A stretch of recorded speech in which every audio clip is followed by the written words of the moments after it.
وصحبه وسلم الذي أكمل الله به قصد النبوة أي ختم الله به النبوة وحكم لا نبي بعده وأعلن في القرآن بالقرآن أن محمدا صلى الله عليه وسلم خاتم النبيين والمرسلين الذي أرسله بالحق بشيرا ونذيرا وداعيا إلى الله بإذنه وسراجا منيرا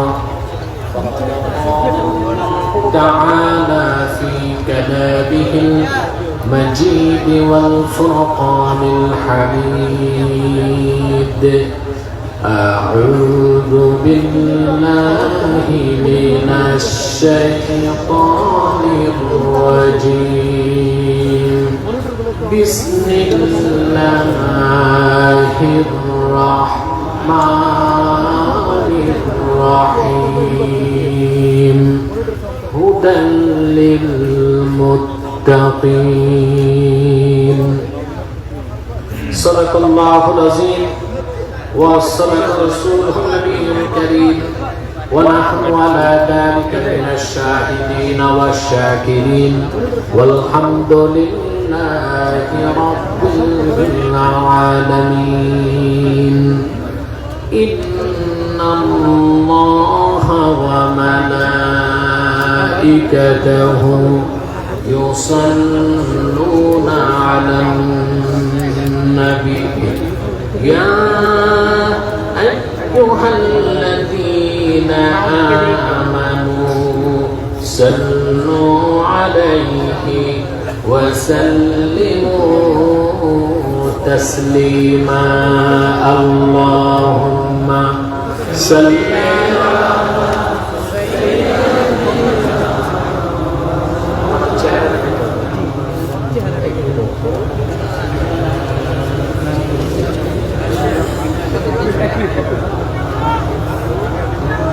আপনার ক্লান্ত হয়ে গেছে অনেক স্লোগান দিয়েছেন গলায় আর শক্তি নেই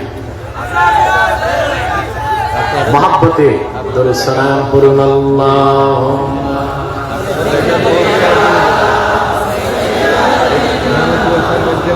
মাওলানা মুহাম্মদ ওয়া আলা আলিহি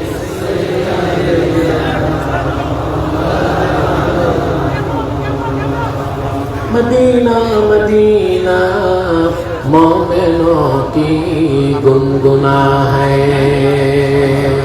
दीदारे मदीना आशिकों की तमन्ना है अल्लाहुम्मा सल्ली अला सय्यिदिना व अला आलिहि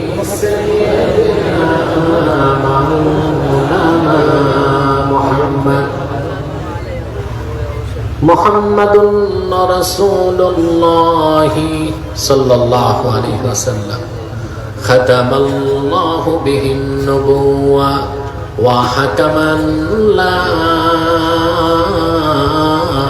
نبي بعده بلغ العلا بكماله حسنت جميع خصاله صلوا عليه وآله পেকুয়া সমাজ উন্নয়ন পরিষদের উদ্যোগে আয়োজিত পঞ্চম বার্ষিক তাফসীরুল কোরআন মাহফিলের সম্মানিত সভাপতি আলহাজ মাওলানা শহীদুল্লাহ সাহেব বারাকাল্লাহু ফি উমরি হাজারাত উলামায়ে কেরাম তুলাবায়ে ইজাম বিভিন্ন প্রান্ত থেকে আগত ও চরম ধৈর্যের পরীক্ষায় উত্তীর্ণ আমার মুসলমান ভাই ও বন্ধুগণ সকলকে অন্তরের অন্তঃস্থল থেকে জ্ঞাপন করছি মুবারক সবটুকুন শুকরিয়া আল্লাহ সুবহানাহু ওয়া তাআলার জন্য, যিনি আজকের এই বরকতপূর্ণ মাহফিলে আমাদেরকে আসার বসার তৌফিক দয়া করে ভিক্ষা দান করেছেন। সেজন্য আসুন আমরা সকলে একবার অবনত চিত্তে হৃদয়ের আবেগ অনুভূতি উজাড় করে সমবেত কণ্ঠে বলি আলহামদুলিল্লাহ। অগণিত অসংখ্য দরুদ ও সালাম আল্লাহর সৃষ্টির প্রধান আকর্ষণ, বিশ্ব সভার সভাপতি, সকল নবী রাসূলগণের মাথার তাজ, শামসুল হিদায়াত, বদরুদ্দুজা, সাইয়্যিদুস সাকানাইন, ইমামুল মুরসালিন, খাতামুন নবিয়্যিন ওয়াল মুরসালিন, আফতাবে নবুওয়াত, শাহনশাহে রিসালাত, সরকারে দো জাহাं, সুলতানুল মদিনা, নবিয়ুল আম্বিয়া, হুজুরে আকরম, নূরে মুজাসসম, নূরুন আলা নূর, সাইয়্যিদিনা হাবিবিনা শফিঈনা মাওলানা মুহাম্মদ সাল্লাল্লাহু আলাইহি ওয়াসাল্লামের উপর আল্লাহ জাল্লা যিকরু, যাকে আজ থেকে ১৫০০০ বছর আগে প্রেরণ করেছেন, সর্বশ্রেষ্ঠ ও সর্বশেষ নবী ও রাসূল হিসেবে, যার পরে আজ পর্যন্ত পৃথিবীতে অবশ্যই কোন প্রকার এই নবী কিংবা রাসূল অবশ্যই আসে নাই, অবশ্যই এখনো নাই, অবশ্যই কিয়ামত পর্যন্ত আসবে না। সম্মানিত শুধু আমি এসেছি শুধু হাজিরা দিতে। মাহফিলটি ছিল 10 তারিখ। কত তারিখ? বৃষ্টিপাতের কারণে মাহফিল স্থগিত ছিল। আমার প্রায় 1 বছর আগের প্রোগ্রাম ছিল কুতুবদিয়াতে। সেই প্রোগ্রামটি করে আজকে ওয়াদা রক্ষা আমাকে এখানে আসতে হয়েছে। আমাদের প্রত্যেকের সদিচ্ছার অভাব ছিল না, কিন্তু মুমিনের কাজ কি? রাদা বিল কাজা, আল্লাহ যা তকদিরে লেখেন তা মেনে নিতে হয়, ঠিক কি না? আমি শুনেছি আমাদের এখানে আসা বিলম্ব দেখে কিছু মানুষ কিছু মন্তব্য তুলেছে। এরা কারা আমি জানি না, এরা আদৌ বিশ্বাসী কিনা তাও আমি জানি না। এত বিশাল মাহফিল কর্তৃপক্ষ করে, কমিটি করে। আমার আজকে ঢাকা থেকে আসতে 1 ঘন্টা ফ্লাইটে লেট হয়েছে। তারপর সেই কুতুবদিয়ার মাহফিল, আমার মনে হয় কুতুবদিয়ার ইতিহাসে মানুষ এত লোক দেখে নাই। আল্লাহর কোরআনের আকর্ষণে কয়েক লক্ষ মানুষের সমাবেশ ঘটেছে। আমাকে পুলিশের এসআই বলেছে, কুতুবদিয়ার এসআই নিয়ামতুল্লাহ সাহেব, ওনার নাম নিয়ামতুল্লাহ, যে কুতুবদিয়ায় ভোট আছে ৮০,০০০, এখানে লোক এসেছে কয়েক লক্ষ। এই লোক কোত্থেকে এসেছে? এত লক্ষ লক্ষ মানুষের সমাবেশে আমি বক্তব্য রেখেছি মাত্র ৪৫ মিনিট, শুধু আপনাদের এই প্রোগ্রামটি ধরার জন্য। রাত হয়ে গেছে, আপনারা ধৈর্য হারিয়ে ফেলেছেন। সমাপনী এখন রয়েছে দোয়া। আমি জানি শুধু দোয়া করলে মানবেন না, একটু দাওয়া লাগবে, কিন্তু তা হবে খুব সংক্ষেপে, যেন আমাদের ধৈর্যের বাঁধ ভেঙে না যায়। বলেন আল্লাহুম্মা আমিন। জীবনে অনেক জায়গায় অনেক সময় নষ্ট করেছেন আপনারা। মিছিলে, মিটিংয়ে, সমাবেশে রাত পার করেছেন। এয়ারপোর্টে যে ফ্লাইটের জন্য রাত জেগেছেন, মাথার নিচে ইট দিয়ে ঘুমাইছেন, ঠিক কিনা? আর আল্লাহর কোরআনের এই বেহেশতের বাগানে বসেছেন, এত ঘন্টা গণেন কেন? এখানে বসে আছেন, প্রতি শ্বাসে 10টি নেকি হচ্ছে। সুবহানাল্লাহ বলতে কষ্ট হয়। আর একটু জোরে, আরো জোরে। এই যে এসেছেন, বসতে পেরেছেন, এতে আপনারা খুশি না বেজার? জোরে বলেন। আমি জানি না যারা দাঁড়িয়ে আছে ওরা খুশি না বেজার। তবে আমাদের প্রোগ্রামগুলোতে অনেক সময় হিন্দু, বৌদ্ধ বা অমুসলিমরাও আসে। তারা বসতে লজ্জা পায়, দাঁড়িয়েই থাকে, আমরাও তাদের বসতে বলি না। ওই রকম অমুসলিম ছাড়া মুসলিম ভাই যারা আছেন, আল্লাহ বসতে বসেন।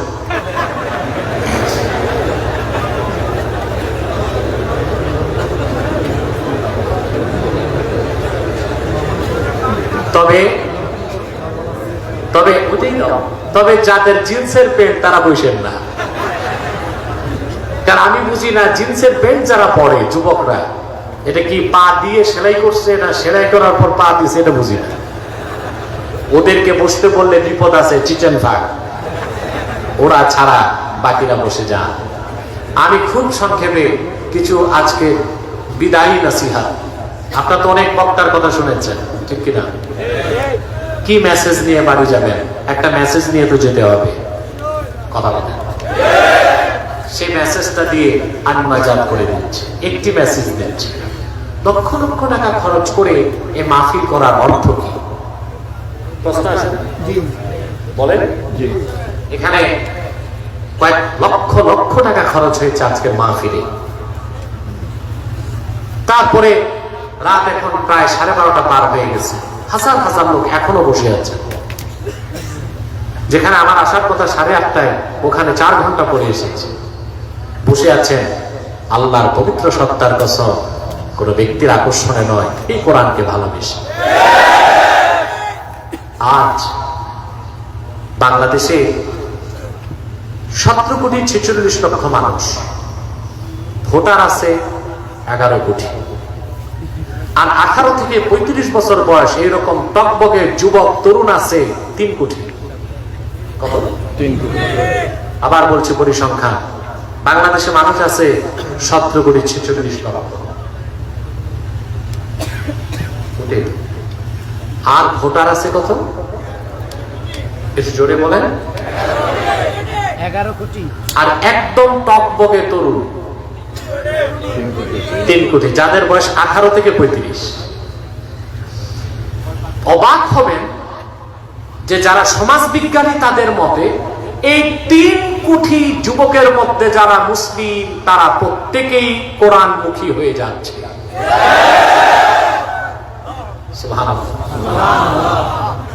এতে প্রতিক্রিয়াশীল বুদ্ধিজীবী নামের বুদ্ধি প্রতিবন্ধীদের মাথায় প্রেসার উঠেছে।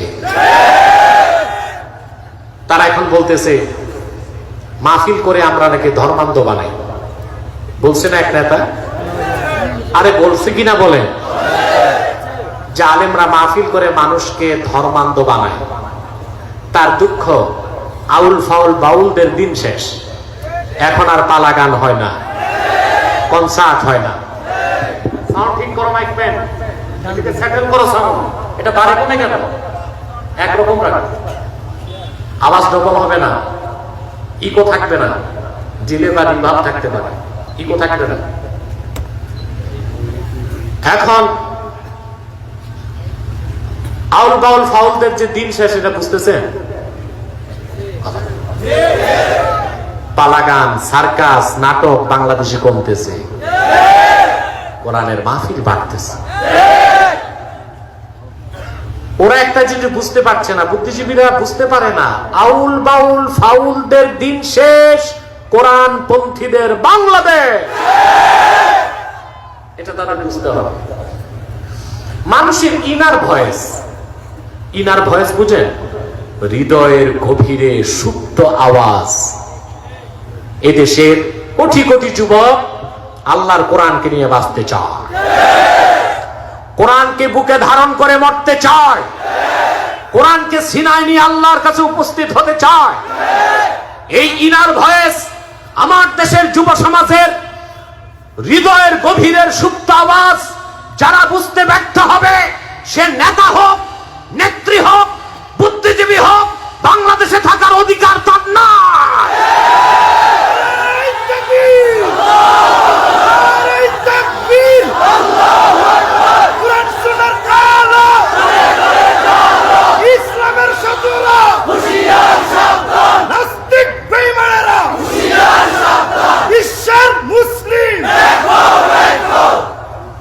আমার প্রিয় ভাই বন্ধুগণ,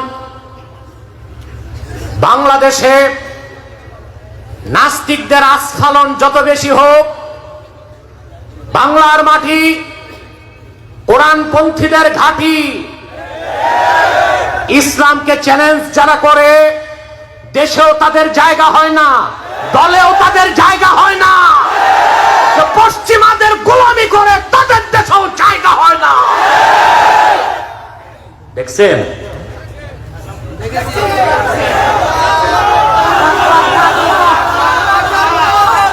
জি, খুব ভালো করে বুঝছেন। এইরকম কোয়ালিফাইড শ্রোতা হলে আর বেশি কথা বলতে হয় না, চোকা দিলে বোঝা যায়। সুবহানাল্লাহ বলে। বাংলাদেশের রাষ্ট্রধর্ম ইসলাম থাকতে দিবে না, আল্লাহ ওর ভিসা চিরকালের জন্য ক্যান্সেল করে দিয়েছে, বাংলাদেশ থেকে আউট। গেছে মামুর বাড়ি, ওখানে পত্রপাঠ বিদায়, পত্রপাঠ বিদায় বুঝছেন, ইমিগ্রেশন পার হইতে দেয় নাই, এক কাপ চাও খেতে দেয় নাই। কথা বুঝতে পারছেন? এখন লক্ষ লক্ষ টাকা খরচ করে এই যে মাহফিল করার উপকারিতা তা কি পেয়েছেন? এই যে যুব সমাজ, তাদেরকে নষ্ট করা যাচ্ছে না, তারা দিন দিন কোরআন মুখী হচ্ছে, এটাই হচ্ছে মাহফিলের সবচেয়ে বড় উপকার। ঠিক কিনা বলেন?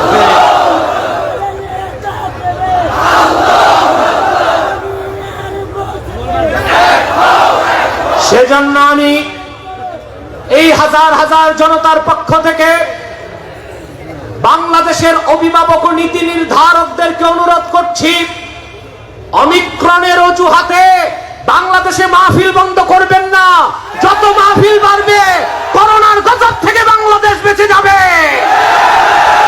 মসজিদগুলো খোলা রাখুন, মাদ্রাসা খুলে দেন, মাহফিলের অনুমতি দিয়ে দেন, সিনেমা হলগুলো বন্ধ করে দেন, নাইট ক্লাব বন্ধ করে দাও, স্টেডিয়ামে খেলা বন্ধ করে দাও, শপিং মল বন্ধ করে দাও, মাদ্রাসা খোলা থাকবে, মসজিদে আযান হবে, মাহফিলে কোরআনের তাফসীর হবে।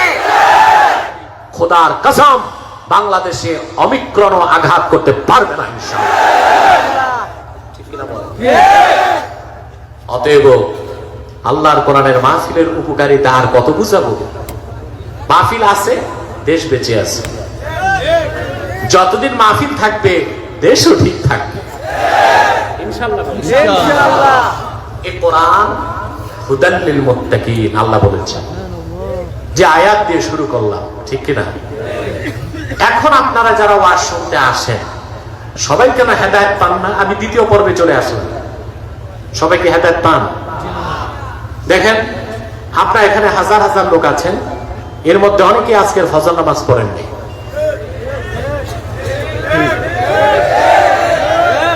আজকে জোহর পড়ে নাই, এমন আছে আসরও পড়ে নাই, মাগরিবও পড়ে নাই, এশাও পড়ে নাই, নিয়ত পোক্ত কালকে ফজরও পড়বে না, কিন্তু ওয়াজ শুনবে সারা রাত। আছে কিনা? তার মানে ওয়াজ শুনতেছেন, হেদায়েত হচ্ছে না কেন? প্রশ্ন আছে কিনা? এটার জবাব তো নিতে হবে। আমার ভাইরা, সেই জবাবটি দেবার জন্য সূরা বাকারা শুরু থেকে একটি অংশ পড়লাম। আল্লাহ তাআলা বলেন, হুদাল লিল মুত্তাকিন। এ কোরআন মুত্তাকিগণের জন্য পথ প্রদর্শক। এখানে যে হুদা শব্দ এসেছে, এটা ইসমুল মাসদার, ইউফিদু মানা ইসমিল ফাইল। এটা ইসমে ফাইলের অর্থ দিবে। কিসের অর্থ?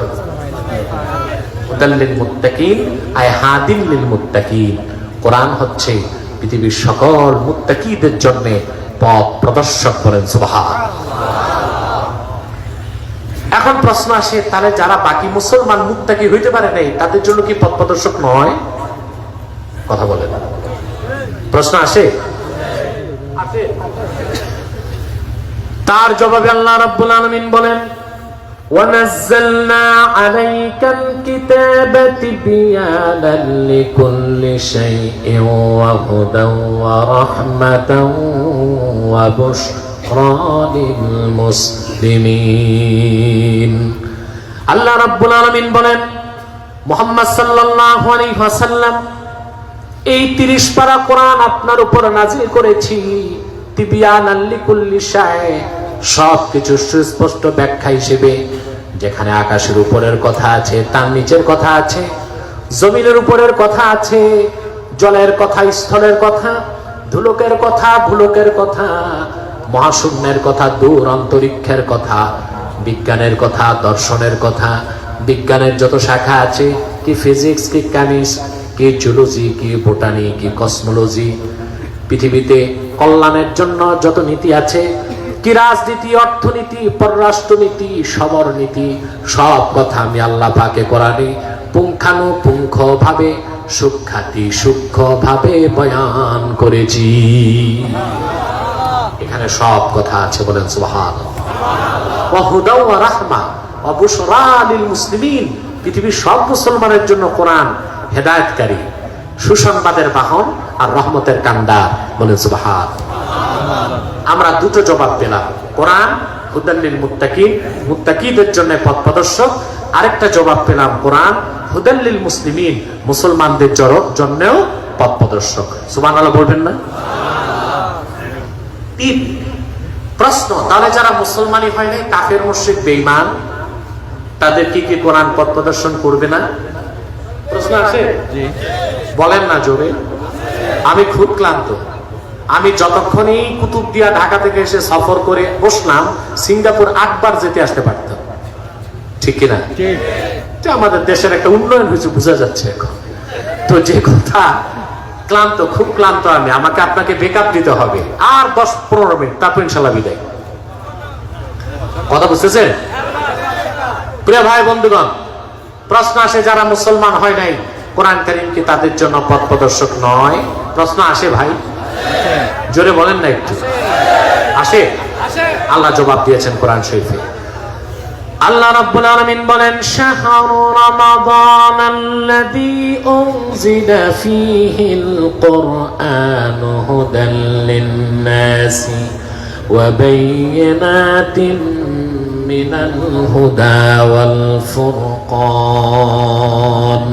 হুদাল লিন-নাস, এ কোরআন হুদাল লিল মুত্তাকিন, হুদাল লিল মুসলিমিন, হুদাল লিন-নাস, সকল মুত্তাকিগণের জন্য কোরআন পথ প্রদর্শক, সকল মুসলমানের জন্য কোরআন পথ প্রদর্শক, সকল মানুষের জন্য, কি শ্বেতাঙ্গ কি কৃষ্ণাঙ্গ, কি মুমিন কি মুনাফিক, কি কাফের কি মুশরিক, কি আস্তিক কি নাস্তিক, কি রাম কি বাম, কি শ্বেতাঙ্গ কি কৃষ্ণাঙ্গ, সকল মানুষের জন্য কোরআন হেদায়েতকারী।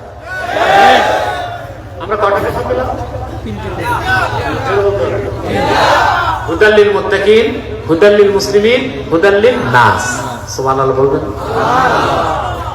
আপনি বলতে পারেন, আশ্চর্য হবেন মুসলমান, কোরআন কারীম সব মানুষের জন্য হেদায়েতকারী, তবে অমুসলিম যারা, তারা কোরআন থেকে উপকার নেয় পার্থিব, আর মুমিন উপকার নেয় পার্থিব এবং পরজাগতিক। সুবহানাল্লাহ বলেন। পার্থিব এবং পরজাগতিক। কাফের মুশরিকরা কি কোরআন হাদিসের উপকার নেয় না? কথা বলেন। আমি দুটো দৃষ্টান্ত দেই, কথা বলেন। দিব?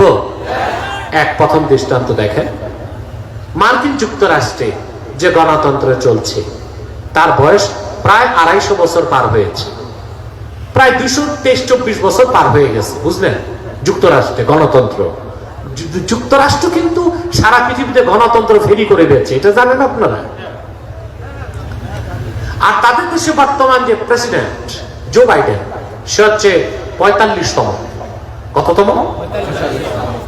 অবাক হবেন মুসলমান, প্রায় 250 বছরের গণতান্ত্রিক ইতিহাসের দেশ যুক্তরাষ্ট্রে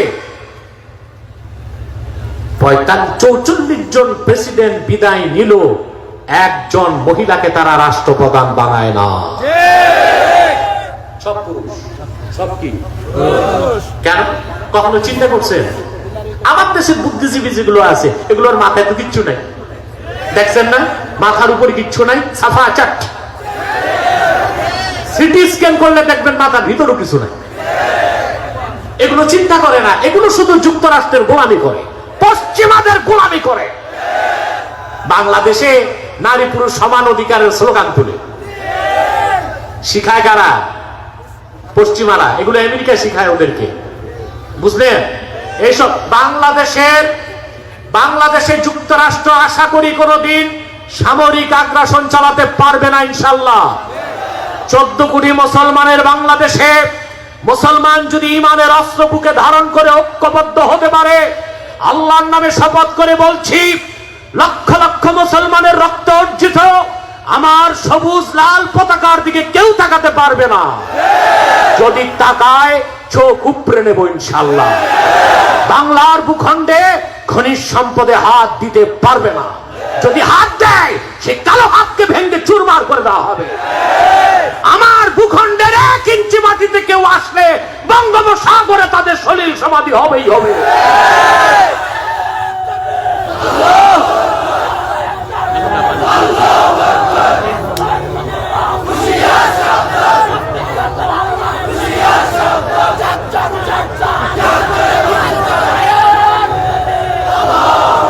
আমার মুসলমান ভাই বন্ধুগণ, আমেরিকা বাংলাদেশে করতেছে কালচারাল অ্যাটাক, সাংস্কৃতিক আগ্রাসন।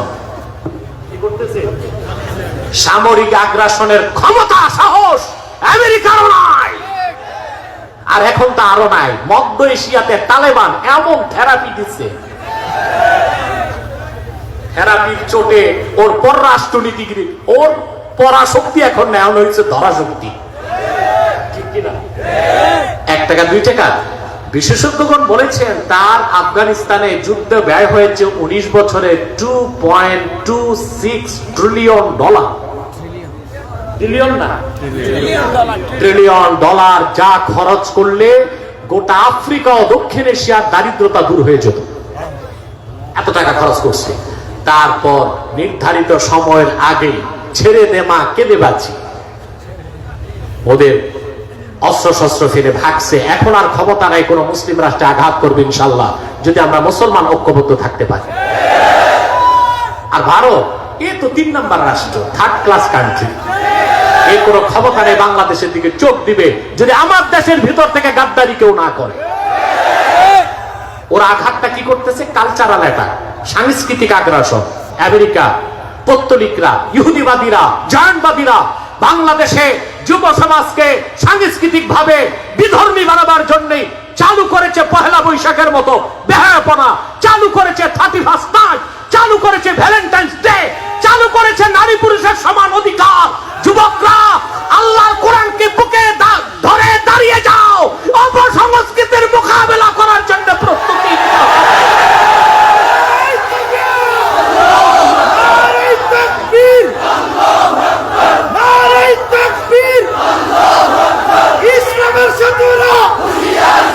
তোমাদেরকে আজ আমি ওয়াদা করাচ্ছি, ওয়াদা করতে হবে তোমাদের।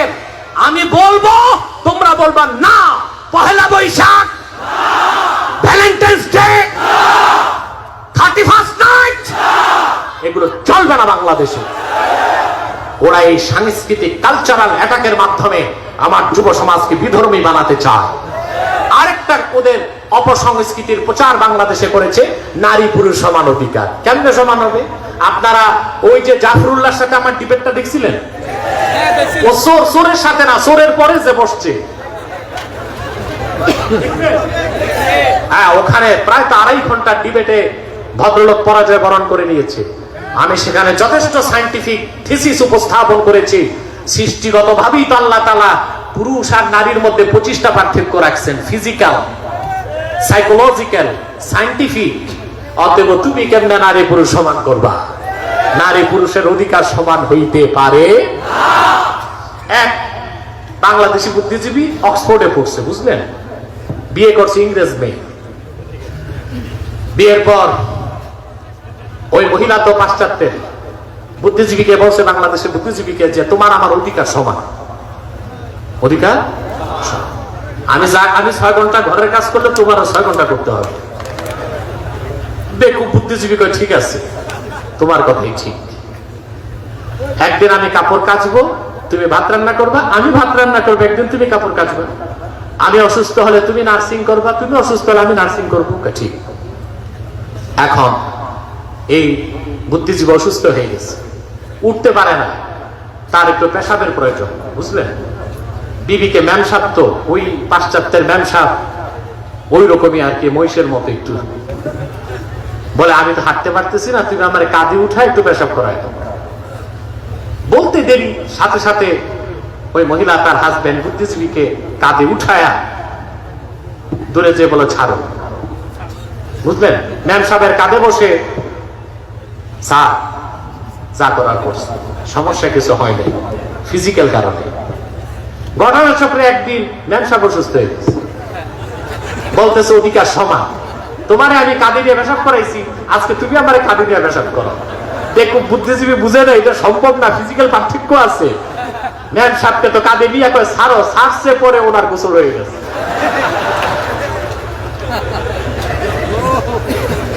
বাংলাদেশে যারা নারী পুরুষের সমান অধিকার চায় ওরা এইরকম সমান অধিকার চায়।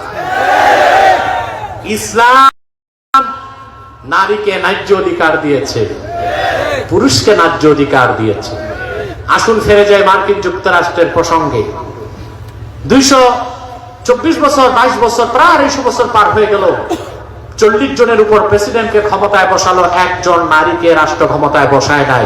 আর ওরাই কেনা নারী পুরুষের সমান অধিকারের ধোঁয়া তুলে। কেন বসায় নাই?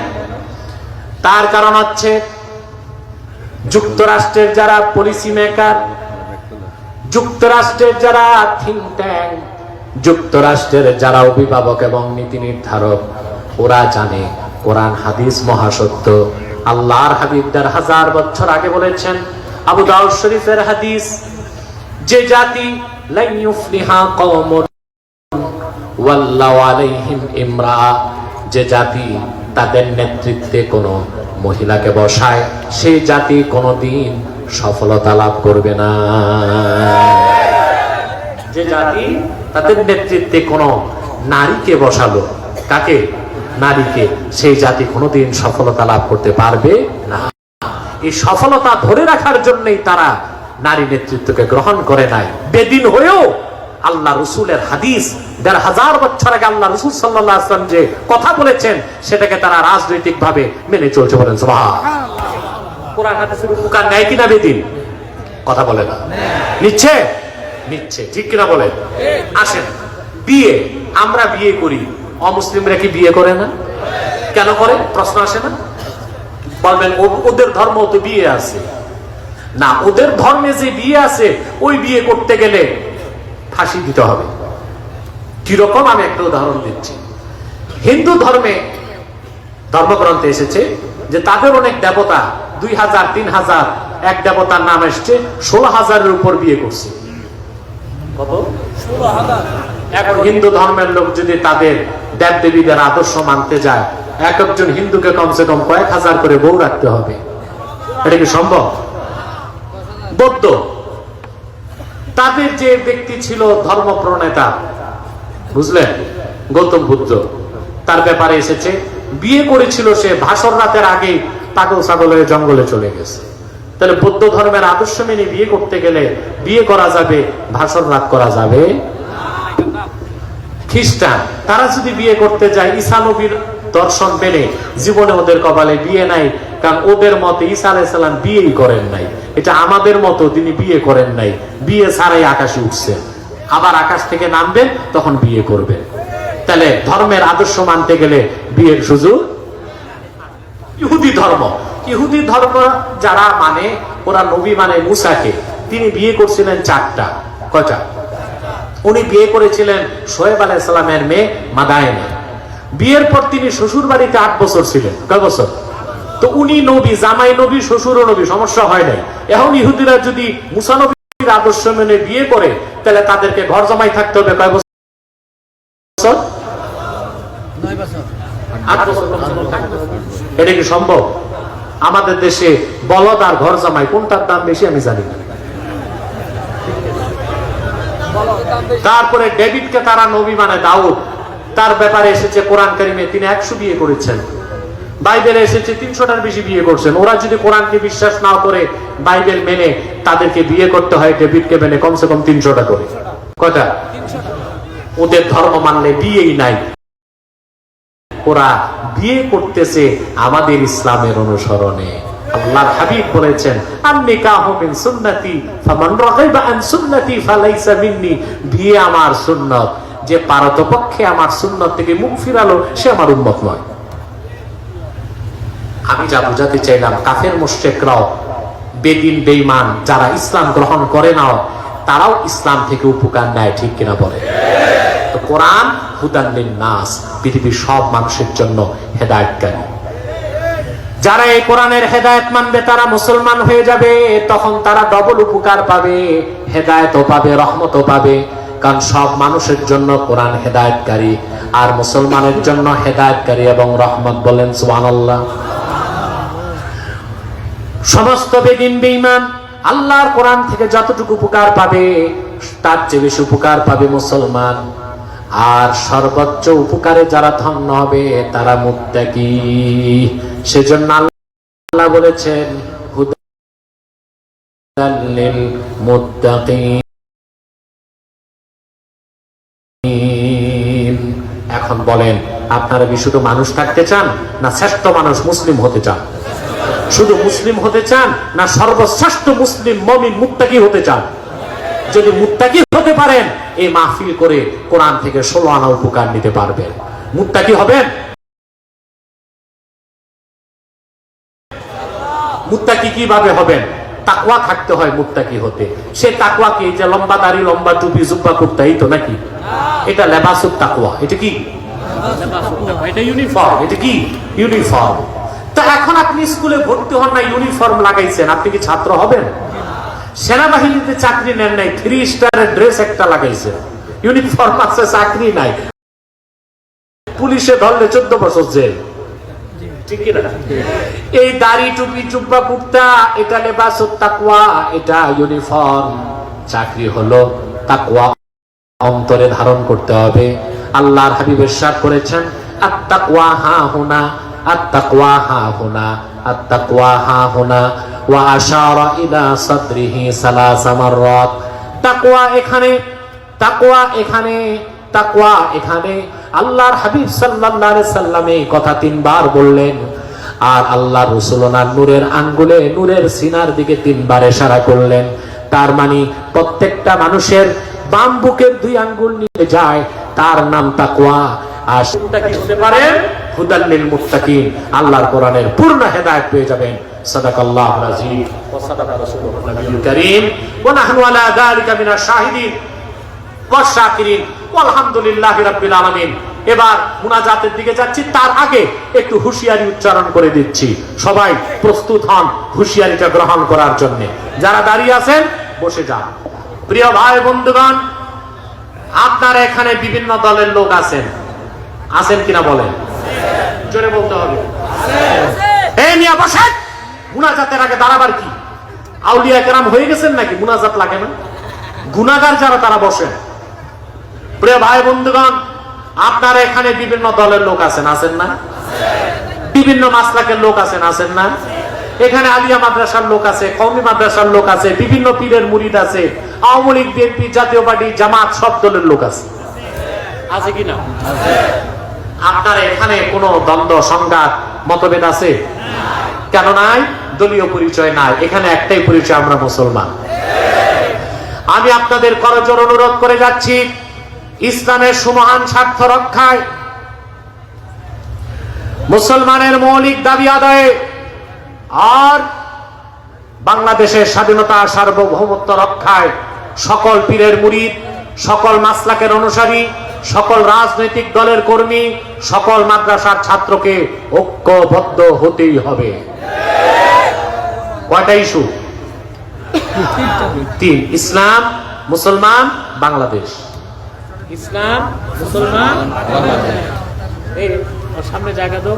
আলহামদুলিল্লাহ, চুনতি শাহ সাহেব রহমতুল্লাহ বড় নাতি আজাদ ভাই এসেছেন। আলহামদুলিল্লাহ। আজাদ ভাই আসছে নাকি?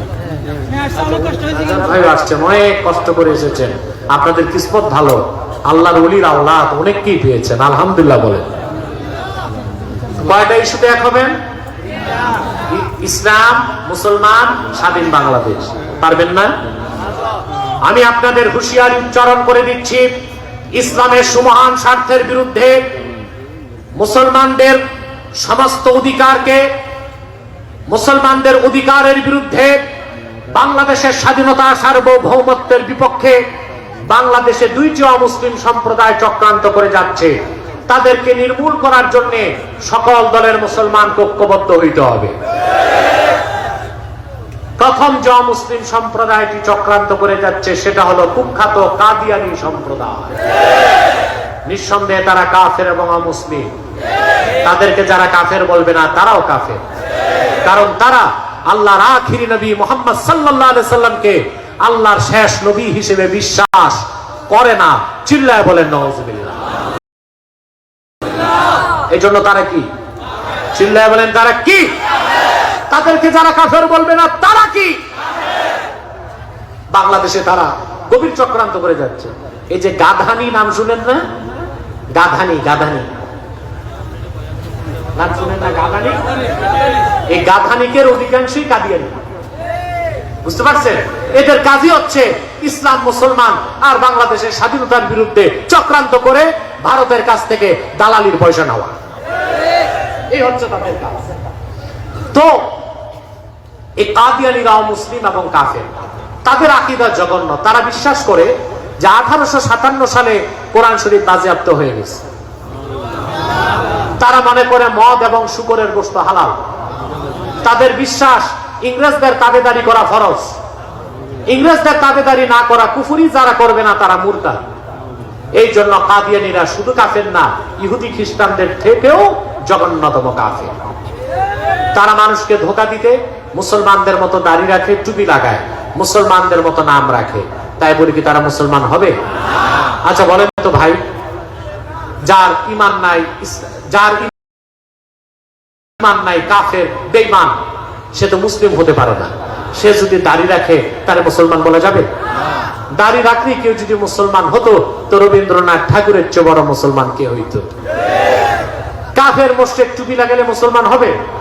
মহাত্মা গান্ধী 2.5 হাত লম্বা টুপি লাগাইতো, সে কি মুসলিম ছিল না অমুসলিম? কাফের যদি মুসলমানের মতো নাম রাখে মুসলিম হবে? এক শয়তান বোতলে পেশাব করে উপরে লেবেল দিছে শরবত, ওটাকে শরবত হবে? তদ্রুপ কাদিয়ানীরা কাফের।